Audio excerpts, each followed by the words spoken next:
1월 12일 금요일 새벽입니다. 오늘 같이 기도하실 말씀은 신명기 5장 11절에서 21절까지 말씀입니다. 그 중에 11절, 12절 읽어드립니다. 너는 내 하나님 여호와의 이름을 망령되이 일컫지 말라. 나 여호와는 내 이름을 망령되이 일컫는 자를 죄 없는 줄로 인정하지 아니하리라. 내 하나님 여호와가 내게 명령한 대로 안식일을 지켜 거룩하게 하라. 아멘. 오늘 이 말씀은 11절부터 22절까지 말씀은 십계명 후반부에 해당하는 말씀이죠. 앞에 한두 가지 나왔습니다만 계속해서 십계명을 다루고 있는 말씀입니다. 이 십계명 자체는 가나안 땅에 들어가서 하나님을 섬기고 또 하나님을 경배하고 찬양하는 하나님의 백성으로 어떻게 살아갈 것인가 하는 구체적인 방법이기도 하고, 또 그 방법 이전에 하나님 나라의 백성들에게 주신 언약의 증거로서 마치 신분증과 같은 것이라 하겠습니다. 그래서 상호 하나님과 백성들 사이에 맺은 언약의 증거이므로 하나님도 이 십계명을 지킬 때 그 백성들에게 해야 할 책임, 의무, 천대까지 복을 주시는 이런 일을 하시고, 그 백성들은 이것을 지킴으로 하나님께 영광을 돌리는 것이 십계명이라 하겠습니다. 오늘 그 중에 여호와의 이름을 망령되이 일컫지 말고 또 안식일을 지키라 하는 말씀으로 시작하고 있죠. 특별히 안식일을 지켜 거룩하게 하라 합니다. 안식일을 지켜 거룩하게 하라. 안식일을 지키는 문제로 역사적으로 지금까지도 많은 논란이 되고 있죠. 안식일, 첫째는 무슨 날을 지킬 것인가, 언제가 중요하고 또 무엇을 할까 말까 해야 되는지 말아야 하는지, 이런 일에 사람들이 집중하면 논쟁만 하다가 안식일을 사실은 놓치고 말죠. 안식일을 이렇게 구약율법에 따라 요즘 토요일로 해당하는 그런 날을 지킬 것인가, 그렇지 않고 지금처럼 주님의 날인 부활을 기념하는 날로 지킬 것인가, 이런 논쟁을 하는 것은 사실은 안식일에 대해서 이해를 잘 못하는 사람들이 하는 어리석은 행동이라 하겠습니다. 안식일 어느 날 지킬까, 무엇을 할까 말까, 이전에 더 중요한 것은 안식일은 예수 그리스도께서 안식일에 참된 의미와 목적을 성취하신 분이지요. 뿐만 아니라 주님께서 직접 안식일의 주인이라고 말씀하셨습니다. 그러니까 날이 중요한 것이 아니라 그 날이 예표하고 그 날이 상징하고 그 날이 예고했던 그 날이 그림자이고 본체이신 예수님이 중요한 거죠. 그래서 골로새서에 이런 것들이 다 그림자요, 본체는 예수 그리스도라 했지 않습니까? 안식일은 예수님이 주인이라 했습니다. 그런데 사람들은 안식일 하면 예수님 생각은 하지 않고 언제 날짜를 지킬까, 무엇을 할까 말까, 이런 궁리만 하다가 자기 뜻에 정해놓은 정의에 따라 이건 하면 되고 이건 하면 안 된다라고 정해놓고 자기가 해야 되는 것 다른 사람이 하면 저놈 잡아라 이런단 말이지요. 또 안식일 날 이건 해도 되고 저건 해도 되고 이렇게 규정하다 보면 바리새인처럼 되고 마는 거죠. 예수님께서 배고픈 제자들과 밀리삭 밭을 지날 때 바리새인 서기관들은 안식일을 범했다고 예수님을 죽이려 합니다. 그런데 예수님은 이삭 따먹는 제자들을 그냥 두지요. 예수님께서 몰라서 그렇겠습니까? 안식일은 그 배고파 죽어가는 사람들, 제자들이 뭐 그 정도는 아니라 해도 그 사람들에게 자비를 베풀고 은혜를 베풀고 예수님을 통해서 생명을 얻는 날, 그것을 몸소 체험할 수 있게 하는 거죠.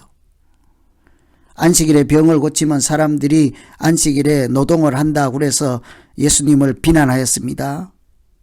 그런데 예수님은 안식일의 본질을 우리에게 보여주셨습니다. 안식일은 눈먼 자나 귀먼 자나 걷지 못하는 자들이 예수님의 이름으로 다시 일어나서 생명을 얻는 구원의 날이지 않습니까?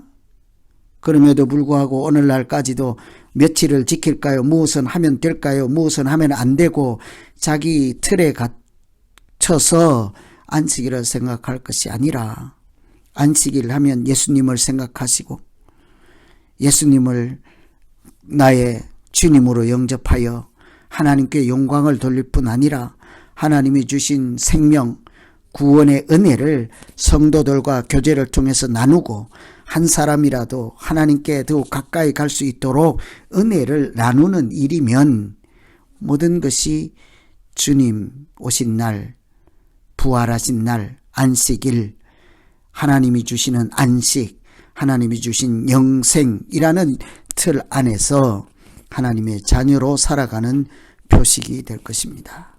그래서 우리가 안식일만 나를 고집해서 주인 되신 예수님을 바라보지 못하는 어리석은 믿음 믿지 않고 안식일의 주인이신 예수님께서 그 날이 그림자요 실체이신 예수님을 따라 그 부활하신 날을 기념하고 예수님 안에서 누리는 하늘의 위로와 평강을 성도들과 함께 나누는 복된 날 되기를 기원합니다. 또한 이 십계명 마지막 부분에 살인하지 말라, 간음하지 말라, 도둑질, 이웃을 거짓 증거하지 말라, 탐내지 말라 이런 모든 것을 부모를 공경하고 이웃을 사랑하라 하는 말씀으로 요약할 수 있겠습니다. 나 외에 가까운 사람, 먼 사람 다 이웃이라고 할 수 있죠. 넓게는 자기 자신도 이웃이 될 수 있는 것입니다. 나를 객관화시키면 나뿐만 아니라 가까운 친척, 가족, 형제, 자매, 옆집, 동네, 먼 땅 모든 사람들, 나 외의 사람들을 사랑하라.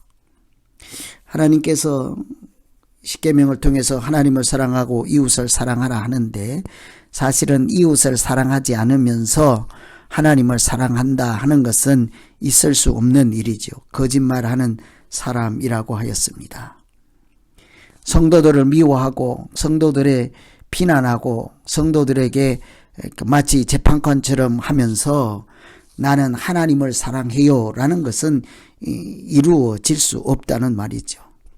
하나님을 사랑하는 자는 그가 사랑하는 자를 반드시 사랑하게 되어 있습니다.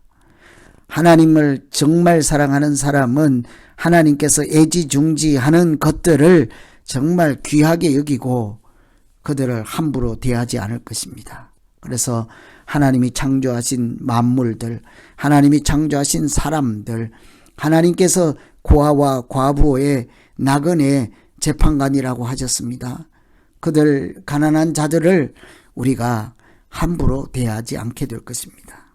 하나님이 사랑하는 자, 이웃들을 특히 부모를 공경하여 하나님을 참된 경외심으로 찬양하고 섬기는 모두 되기를 간절히 기원합니다. 이 십계명을 통해서 어제 오늘 이틀 나누어 말씀을 살피며 기도하려고 합니다.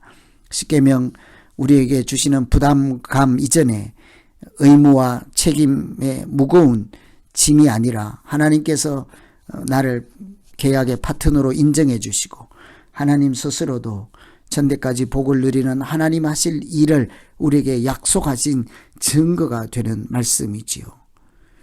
뿐만 아니라 우리도 하나님의 자녀답게 살아가야 될 구체적인 노하우, 방법, 길이 여기에 있습니다. 우상을 섬기지 않고 하나님을 사랑하고 이웃을 사랑하고 안식일을 지키되 안식일의 주인 되신 예수님께서 구원하신 날 우리의 생명을 구원하시는 것 그것이 무엇인지를 깊이 인식하고 그날 우리가 누군가를 살릴 수 있다면 내 주장으로 죽이는 것이 아니라 살리는 거룩한 일에 참여하여서 하나님의 은혜를 안식을 같이 누리는 복된 날로 이렇게 살아갈 수 있는 믿음을 주시옵소서. 이렇게 우리 한번 같이 기도하고 오늘 각자 개인 기도하겠습니다. 기도합니다. 하나님 아버지, 하나님의 이름을 망령되이 일컫지 않고 안식일을 지키라 하였습니다. 안식일을 지켜 거룩하게 하라 하였습니다. 하나님을 찬양하고 경배하고 안식일의 주인 되신 예수 그리스도를 놓치지 않게 하여 주시옵소서. 나를 지킨다고 날날날 하지 않게 하시고 무엇은 하면 된다 안 된다 하여서 마치 유대인들처럼, 예수님을 알지 못하는 유대인들처럼 전기 스위치 하나 내리지 못하는 어리석은 믿음으로 전락하지 않게 하시고, 예수님께서 그날 생명을 구원해 주시고 자유를 선포해 주시고 구원하신 은혜를 우리가 이웃 성도들과 나그네들과 함께 나누며 하나님을 찬양하는 날 되게 하시고, 한 사람 한 영혼이라도 하나님께로 더욱 가까이 인도하는 일에, 성도의 교제를 나누는 일에, 또 하나님을 찬양하는 일에, 말씀을 듣는 일에 우리가 다 같이 참여할 수 있게 하여 주시옵소서. 이웃을 사랑하고 부모를 공경하는 것이 곧 하나님을 사랑하는 것임을 깨닫게 하여서 우리가 말로만 하나님 부르지 않게 하시고 가까이 있는 이웃들에게 손을 내밀어 참 사랑이 무엇인지, 하나님을 정말 사랑하는 일이 무엇인지를 깊이 깨닫게 하여서 우리의 믿음이 하나님 앞에서 천대까지 복을 받는 참된 믿음 되게 하여 주시옵소서. 예수님 이름으로 기도합니다.